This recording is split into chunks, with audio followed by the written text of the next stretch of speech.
আমাদের লক্ষ্য ছিল যে কোনো রকমের বায়াস যেন এটার মধ্যে না ঢোকে।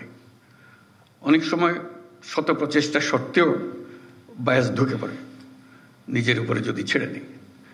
কিন্তু দৈবচয়নটা এসছে যেন নিজেকে এর থেকে দূরে রেখে ফেলতে পারি। আমরা যে কজনই এটার সঙ্গে শরিক ছিলাম তাদের কারো কোনো রকমের বায়াস এটার মধ্যে না ঢোকে, যাতে মুক্ত মনে যেখানে জায়গা হয়েছে, আমার নম্বর পড়েছে, সেখানে গেলাম, সেখানে আমি আমার কাজ করব। এতে অসুবিধা, ব্যক্তিগত অসুবিধা হয়। কোথায় গেছি পড়লাম, চিন্তা করি না কোনো দিন এখানে কাজ করতে হবে। আমরাও ভাবি না যে এর জায়গায় এখানে হবে, ওর জায়গায় এখানে হবে। কিন্তু একটা চ্যালেঞ্জ সৃষ্টি করে, শুরুতেই একটা চ্যালেঞ্জ। এই চ্যালেঞ্জটা নেবার জন্য মানসিক প্রস্তুতি দরকার। এটার ফলে আশা করি এই কষ্টের মধ্যেও সেই চ্যালেঞ্জটা গ্রহণ করার একটা মনোভাব তোমাদের মধ্যে জেগে উঠবে যে আমি এই চ্যালেঞ্জ গ্রহণ করলাম। তাহলে সব জিনিস পরিষ্কার হয়ে আসবে। আমরা নির্বাচনের কথা বলছি, যার উদ্দেশ্যে আমরা যাচ্ছি, এটার গুরুত্বটা আমাদের এখন বুঝতে হবে। নির্বাচন বলতেই আমরা অতীতের কিছু নির্বাচনের কথা মনে রাখি, মনে চট করে আসে। তোমরাও দেখেছ সেই নির্বাচনগুলো। কেউ প্রহসনের নির্বাচন বলে, প্রতারণার নির্বাচন বলে, তামাশার নির্বাচন বলে। এগুলো হলো তাদের বিশেষণ। সেখান থেকে আমাদের চলে যেতে হবে বহু উপরে। কাজে এই দূরত্বটুকু আমাদেরকে অতিক্রম করতে হবে, যে লোকে মনে যেন জানে এই পরিবর্তন সম্ভব এবং তোমাদের মাধ্যমেই সেই পরিবর্তন হবে। কাজে এই দৈবচয়নের মাধ্যমে যারা নির্বাচিত হলো তোমরা, তারা একটা ঐতিহাসিক দায়িত্ব পালন করার জন্য, সাধারণ দায়িত্ব পালন করার জন্য। সাধারণ দায়িত্ব সবসময় দিক থেকে এখানে যাওয়া সব হবে, কিন্তু একটা ঐতিহাসিক দায়িত্ব পালন। এটা ইতিহাসে যেন স্মরণ করে।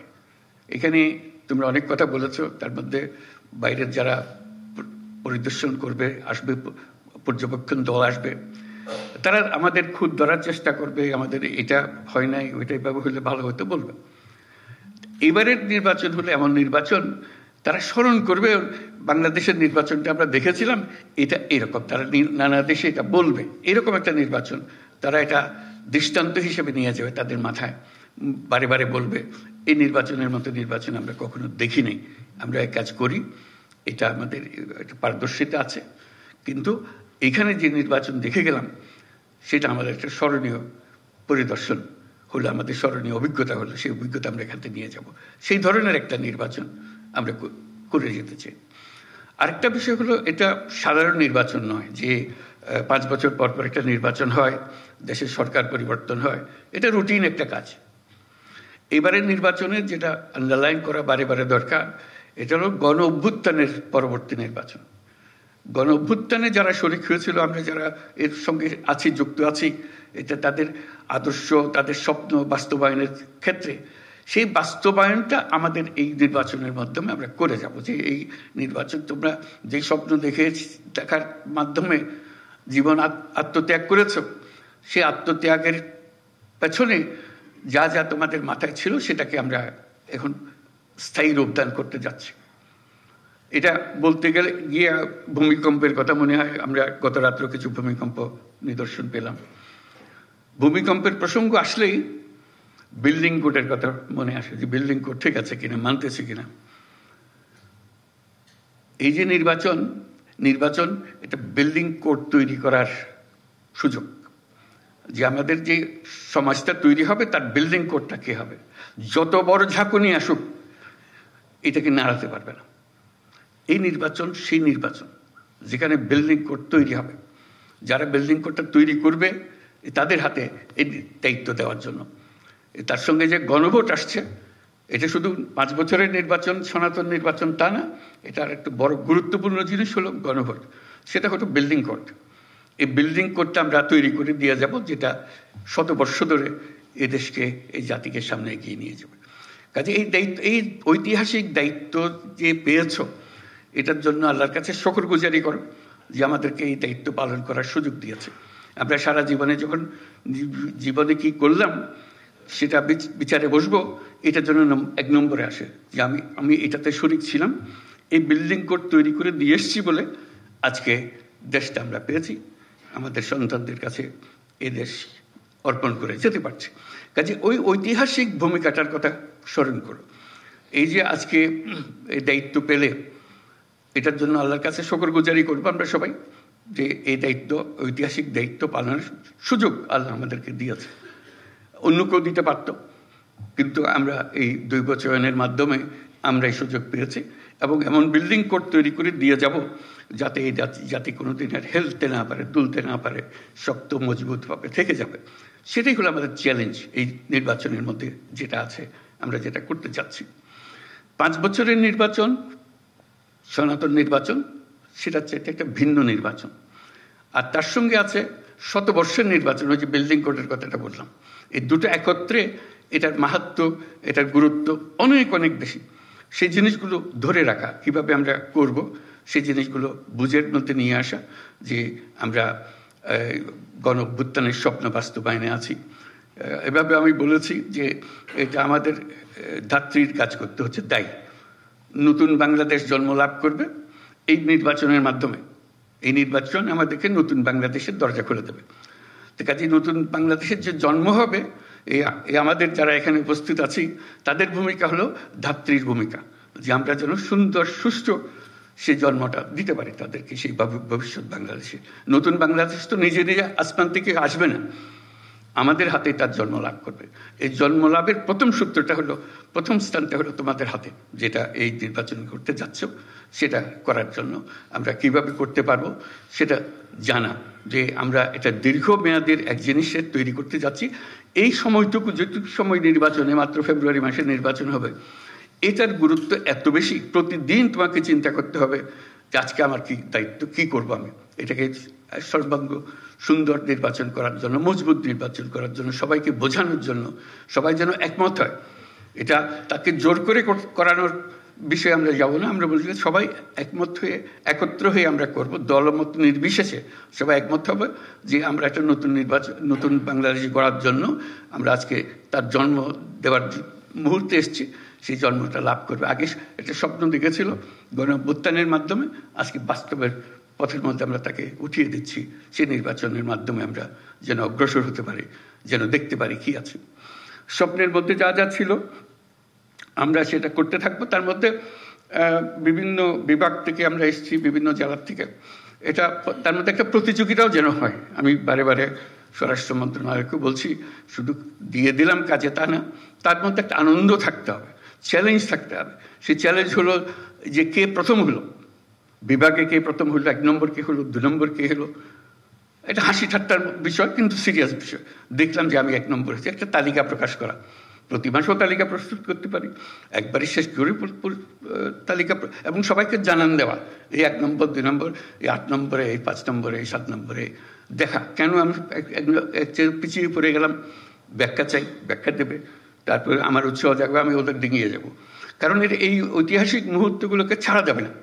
ঐতিহাসিক মুহূর্তগুলোকে চ্যালেঞ্জের মধ্যে নিয়ে আসতে হবে, যে আমরা প্রতিযোগিতামূলকভাবে আমরা করে যাচ্ছি।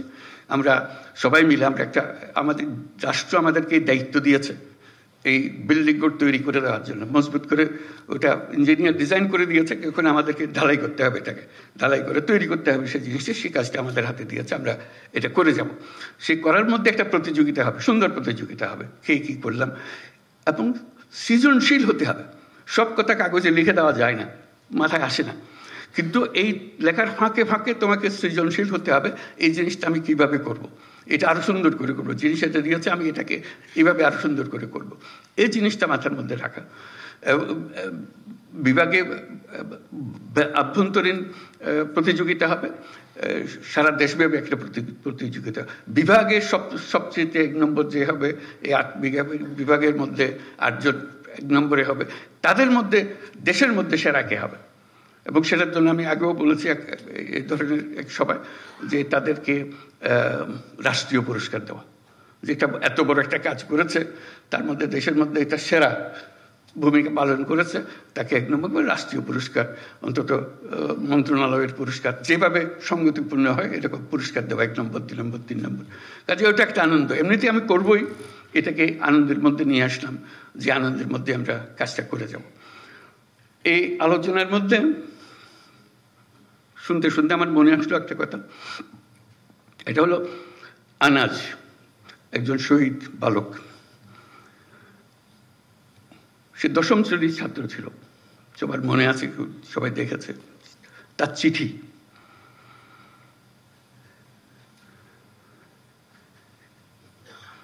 সে মিছিলে যোগদান করবে।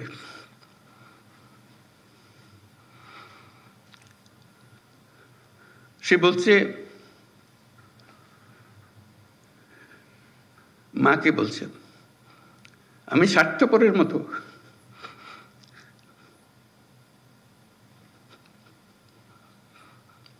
বসে থাকতে পারবো না, আমাকে মাফ করে দিও, যদি ফিরে না আসি আমাকে মাফ করে দিও।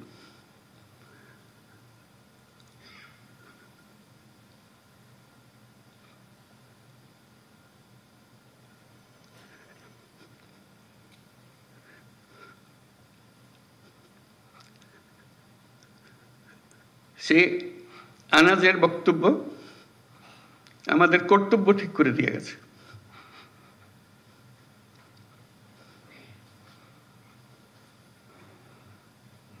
আমরা বসে থাকবো না,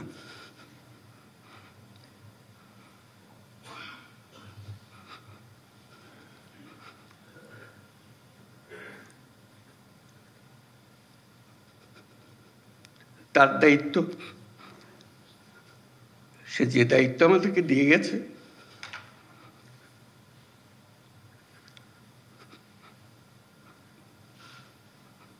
সেটা আমরা গ্রহণ করলাম। সে জেনে শুনে গেছে, বলছে যদি ফিরে না আসি আমাকে মাফ করে দিও। সে ফিরে আসে নাই, আমাদেরকে দায়িত্ব দিয়ে গেছে।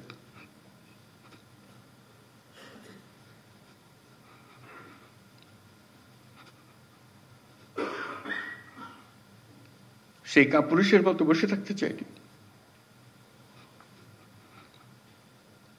আমরাও কাপুরুষের মতো বসে থাকতে চাই।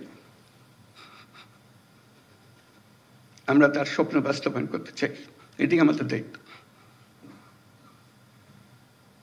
আমরা যা বর্তমানে করি তার চেয়ে বহুগুণে বেশি করতে পারি, আমাদের সেই সক্ষমতা আছে। মাত্র 3 মাসের জন্য সেই ক্ষমতাটা ব্যবহার করব। আমি সারা জীবনের কথা বলছি না, আসলে আমি বড় দায়িত্ব। এই 3 মাস আমার পক্ষে যত উচ্চ লেভেলে কাজ করা সম্ভব, যত নির্ভুলভাবে কাজ করা সম্ভব সেটা আমি করব। আনাজের যে স্বপ্ন, সে স্বপ্নে যদি কিছুটা আমাকে দিয়ে হয় আমি সেটা পালন করব। আমার মনে হয় তোমাদের কর্মস্থলে যাবার আগে সবাইকে আনাজের চিঠিটা যেন সঙ্গে দেয়, নিয়ে যাও, তোমার ঘরে টাঙিয়ে দেব, তাহলে আমার এত কথা বলার দরকার হবে না। সেটাই নির্ধারণ করে দেবে আমাদের দায়িত্বটা কি। সেই সময়টা এসছে, আমরা বলছি উৎসব মুখর হবে, ঐতিহাসিক হবে, সবকিছু এর মধ্যে এসে যাবে। কারণ এটা শুধু উপরওয়ালার হুকুম মানার জন্য করছি না, আরো বড় হুকুমওয়ালার দায়িত্ব আমরা এটা করছি। এবং সেই হুকুমওয়ালা উপরে আর আমার ভেতরে, আমার মধ্যে কি আছে সেটা আমি প্রকাশ করতে চাই। আনাজ যেরকম প্রকাশ করে গেছে, তো সেই দায়িত্ব নিয়ে আমরা আজকে কর্মক্ষেত্রে যাব এবং যে স্বপ্ন আমরা দেশের নাগরিক হিসেবে সবাই দেখি সেটা বাস্তবায়নের জন্য যে বিল্ডিং স্ট্রাকচার যেটা তৈরি করে দিতে হবে সেটার দায়িত্ব আমরা পেয়েছি। স্ট্রাকচার আমরা এমনভাবে মজবুত করে করব, 100 বছর ওটা হেলবে না, তুলবে না। আমরা শেষ বয়সে স্মরণ করবো এই কাজটা আমরা করেছিলাম। অতীতের দিকে যখন তাকাবো গর্ব করে তাকাবো। আমরা গণ অভ্যুত্থানে শহীদ হই নাই, আমরা তাদের সমর্থন দিয়েছি, দূরে থেকে দিয়েছি, কাছে থেকে দিয়েছি, নিমরাজি হয়ে দেখেছি, বহুল উৎসাহ সহকারে দিয়েছি, কিন্তু তাদের মতো প্রাণ দিতে পারি নাই। আজকে আমরা আমাদের যে প্রাণ আছে সেটাকে আমরা এই 3 মাসের সময়টুকুর জন্য অন্তত চিন্তা করব। এটা সরকারি চাকরির জন্য করছি না, নাগরিক হিসেবে, দেশের একজন যোদ্ধা হিসেবে আমি এই কাজটা করছি।